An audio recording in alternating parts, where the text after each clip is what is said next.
Shorthand एक skill है जो सिर्फ प्रैक्टिस और कंसिस्टेंसी से ही बेहतर बनती है। अगर आपने पिछली कंबाइंड डिक्टेशन प्रैक्टिस की थी तो आज का सेशन आपकी स्पीड और एक्यूरेसी को और बेहतर बनाएगा। और अगर आप नए हैं तो ये आपके लिए एक बेहतरीन अवसर है अपनी रिटेंशन, कंसंट्रेशन और राइटिंग स्किल्स को परखने और सुधारने का। गलतियों से घबराने की ज़रूरत नहीं है। शॉर्टहैंड में मास्टरी उन्हीं को मिलती है जो रेगुलर प्रैक्टिस करते हैं और गलतियों से सीखते हैं। इसलिए डिक्टेशन को पूरा सुने, सही आउटलाइंस लिखने पर ध्यान दें और बिना किसी रुकावट के इसे पूरा करें। यह सिर्फ आज का सेशन नहीं है, हर हफ्ते एक कंबाइंड डिक्टेशन लाई जाएगी जिससे आपकी प्रैक्टिस और भी स्ट्रक्चर्ड और इफ़ेक्टिव हो सके। अगर आप सच में शॉर्टहैंड में बेहतर बनना चाहते हैं तो इन सेशंस को अपनी रूटीन का हिस्सा बनाइए।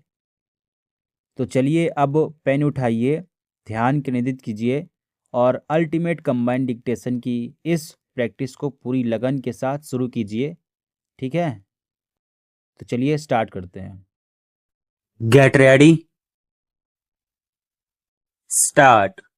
Mister deputy speaker sir, we are considering the finance bill which the finance minister has moved before the house.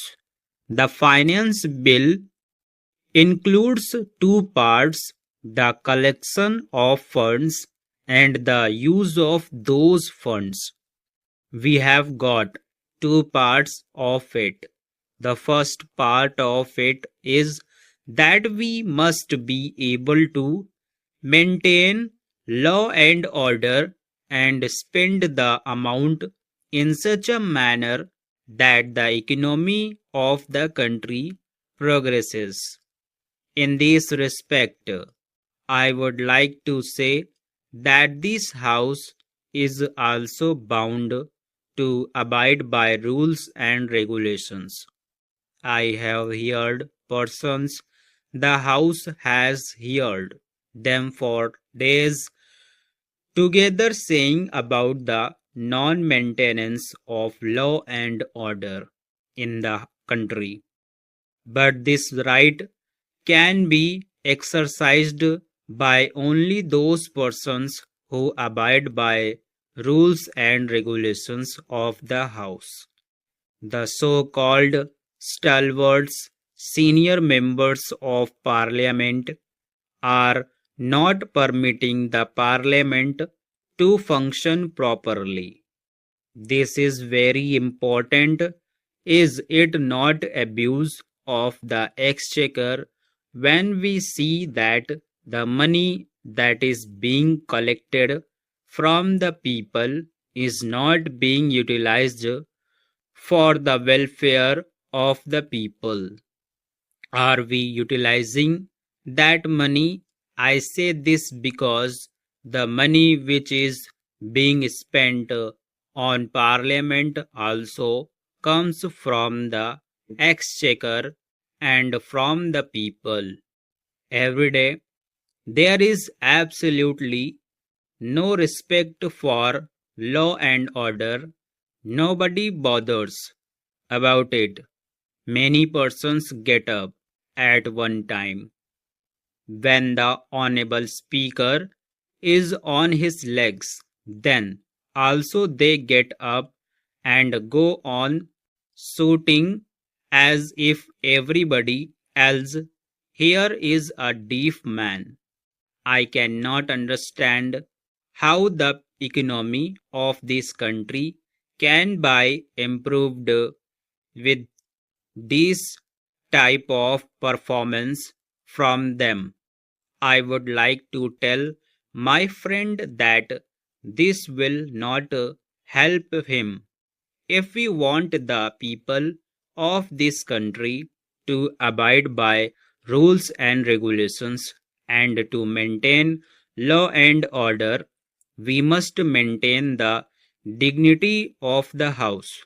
We must have respect for rules.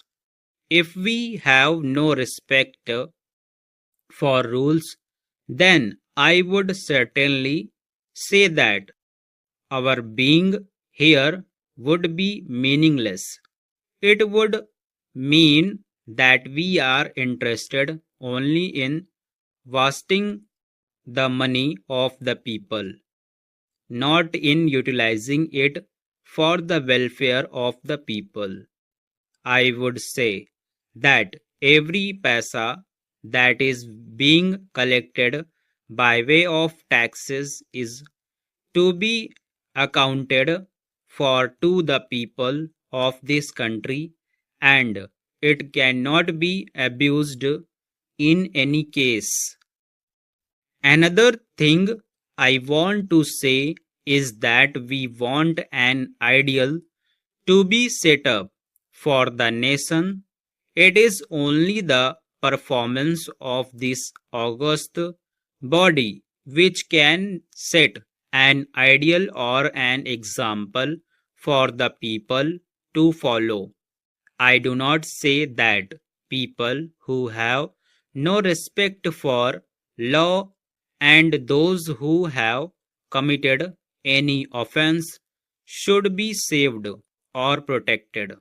But then it can be done only by utilizing the funds of the people, collected from the people in a proper manner so that we can positively make progress. For this purpose, I would request the Honorable House that if some amendments to the rules of procedure are necessary, we must think of it and we must make the principles and the rules such that the house is not disturbed or no disturbances are created every day and our time is not wasted. Another aspect to which I would draw the attention of the Honorable House through you is that economy is one of the most important factors and economy has to be affected by us also. I was reading the Comptroller and Auditor General's report for the year. I find that crores of rupees have not been utilized for years together. During the period a leader of the opposition party was Minister of Industries, what was done has to be looked into. I would draw the attention of the Honorable House to the fact that if you read the whole book, you will find no manual of accounts, no statements, and no documents reconciling the actual expenditure made and nothing could be done. You will find in these a large number of such items involving crores of rupees. This has affected the economy of this country. What has been done about it? I would make a submission that wherever you find such wastages of money, in those cases, a very stringent view has to be taken, and those persons who are guilty must be punished. Individual responsibilities must be fixed. That is why every time we are finding this criticism in this august house that the public enterprises are not making any profit, they are running in loss, it is a must. The guilty must be punished because we are wedded to the principle of socialism and we want the poorer people of this country to come up. But with this sort of performance. It is impossible. The high ups or low ups. I do not know.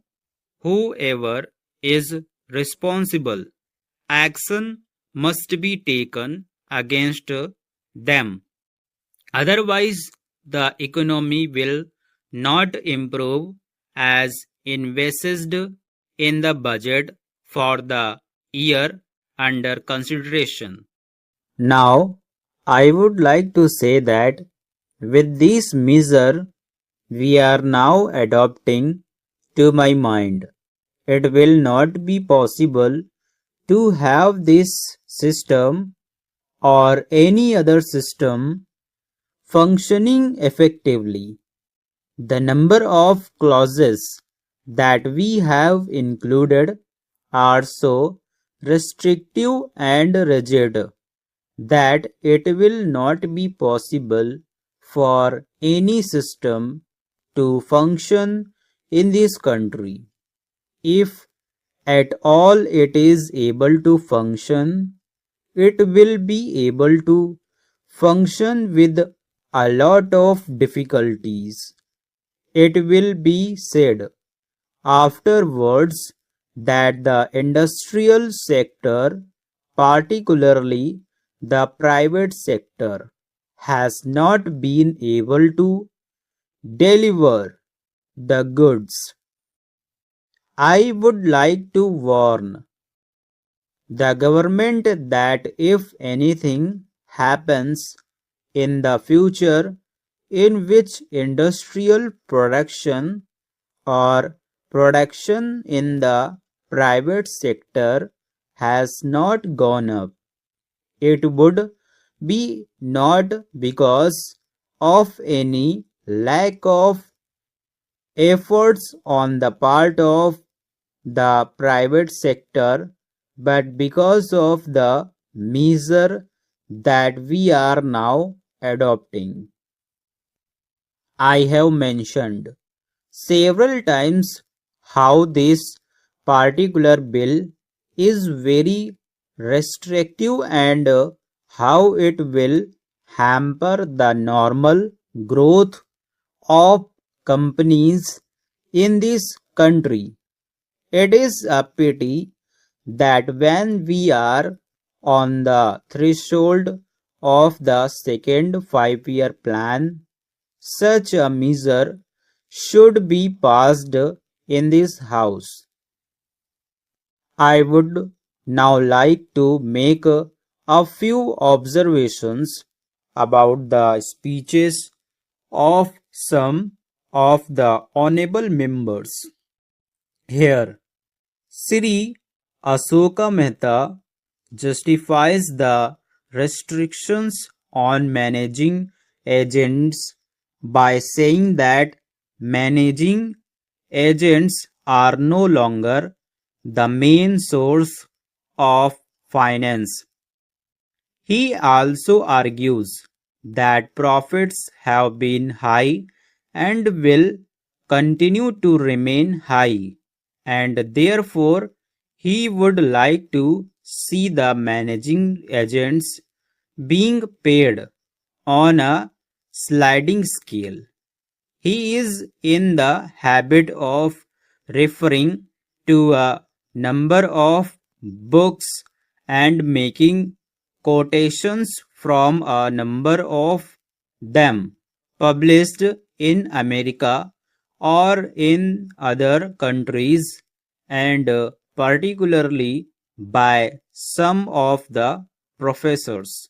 I would also like to mention to him that even when companies are floated, it requires a certain amount of confidence amongst the investing public, and it is because a particular firm is managing a particular company that this confidence is created in the investing public.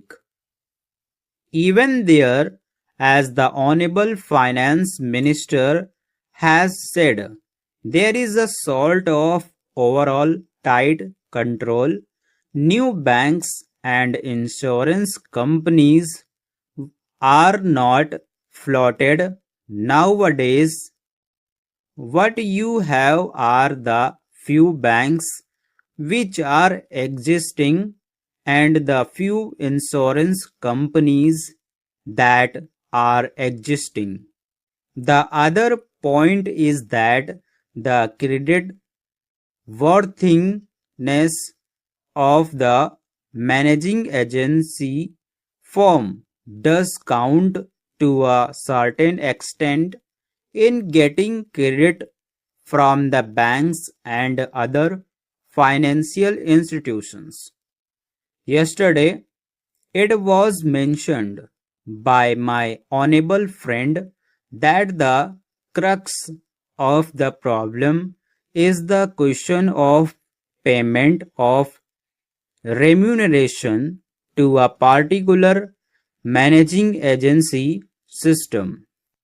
He said that in this bill, a definite encouragement has been given to the alternative type of management, namely the managing director or the manager, where an individual has been permitted to take 5%, while in the case of the managing agency, it has been permitted to take about 10%. I would like to point out to him that it is not merely the question of remuneration which will decide the alternative type of management. The remuneration is not a very important thing unless and until you allow a certain amount of flexibility for any system to function. It will not be possible to evolve any other system to take the place of the managing agency system in spite of so many cycles. You may find that those few business houses which are carrying on now may have to carry on the present basis. You may not find many new people coming in the field. Several times it has been mentioned in this house why the business community has not prescribed for itself a code of conduct in this connection. I would like to point out that a degree or diploma is essential for the profession, and in case of violation of the code, sanction should be provided by it to prevent a person from practicing the profession. Today, even Ashoka Mehta and Sri Sisi Saha can set up a grocery shop and become businessmen. Nobody lays down any condition for starting business, and nobody can prevent others from continuing it. But I would like to point out that with regard to the code of conduct, there is a certain amount of ethics, and there are certain standards and traditions on which business houses function. If a particular firm has not got proper ways of managing its business, you will find that that business house will find it difficult to function, and it would be difficult for it to command the confidence of the business community, it would not be possible for it to function as effectively as a firm which has proper ways of managing its business that is sufficient as a code of conduct. It is not possible to prescribe a certain code of conduct in the manner it has been done for the profession in general. There is hardly any point in oversimplifying the problem as is sometimes done. For instance, some advocate that the rate of expansion of higher education should be greatly restricted through a system of selective admission so that higher education will again have the same scarcity value which it once did. This may also have the dubious political advantage that it will substitute the rural, uneducated unemployed who is comparatively docile and inconspicuous for the urban educated unemployed who is vocal and turbulent and who insists on being noticed. It is true that there will have to be some restriction on expansion of higher education, especially because of the constraints involved in maintaining adequate standards. But we must keep two main considerations before us. The first is that higher education is a great instrument of social change and that it must be spread increasingly among those social groups and in those areas of the country where it has not made adequate progress so far. Secondly, we cannot say that India is by any means an overeducated nation at present. The number of university graduates in our country is far too small in comparison with that in the industrially advanced countries. It must be further realized that out first degree in arts, commerce, or science is a degree more or less by courtesy. The Sadler Commission pointed out long ago that much of what we call higher education in India is really equivalent to school education. This observation is even truer today than it was 50 years ago. It is really our second degree in these facilities that is generally equal to the first degree in these faculties that is generally equal to the first degree in the advanced countries. If proper allowance is made for this equivalence, there is a strong case for continuing the expansion of higher education. This is therefore not a case of quantity or quality. We shall have to strive for both quantity and quality. In my view, we will have to launch a multi-pronged attack on this difficult and complex problem. In the first place, we shall have to emphasize the maintenance of adequate standards. There is no longer any room for the old naive belief that all education is good.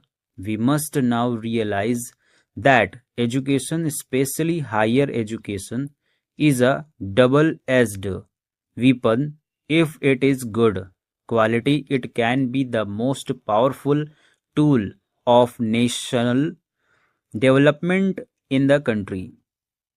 But if its standards are unsatisfactory, it may create social disorganization and lead the country downhill. Secondly, we must radically alter the content of our degree courses and orient them to the present day needs and problems so that they become more useful and effective. Thirdly, we must make a social and community approach to education to supplement the individual approach to which we have been accustomed so far. In the past, it was enough to get a young man into an engineering college and send him out with a good degree in his subject. But this is hardly enough at present, and while we are training a young man to be a good engineer, we must simultaneously take steps to build up the industries in which he can find adequate employment. In other words, a large and intensive program of national reconstruction has to be developed side by side with our plans of educational expansion. These programs are by no means easy to develop, but nothing worthwhile is ever easy.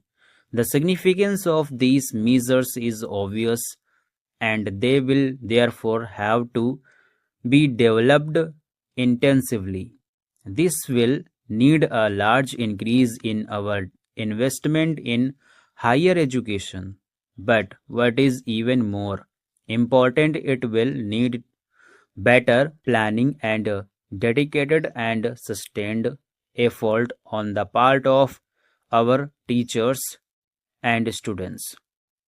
Our universities and colleges will have to abandon the ivory tower existence to which they are largely accustomed and relate their programs of teaching and research intimately to the life needs and aspirations of the people. In addition to training and research, which are their traditional functions and whose performance should be improved, they will not have to assume responsibility for worthwhile and challenging programs of adult education and social or national service in which their students and teachers would be effectively involved. This will enable them to send our year after year large bands of young men and women who are competent, dedicated to the service of their country, imbued with a sense of social responsibility and committed to national development. In its turn, this will help the nation to prosper and the economy to grow so that there will be more and better employment opportunity for the increasing number of young men and women who will continue to flow out of the institutions of higher education. A golden circle can thus set in a vigorous action for self employment by universities and colleges, accelerating economic growth and national progress, and these in their turn leading to larger investment of resources in higher education for future and its still further development both in quantity and quality. Stop.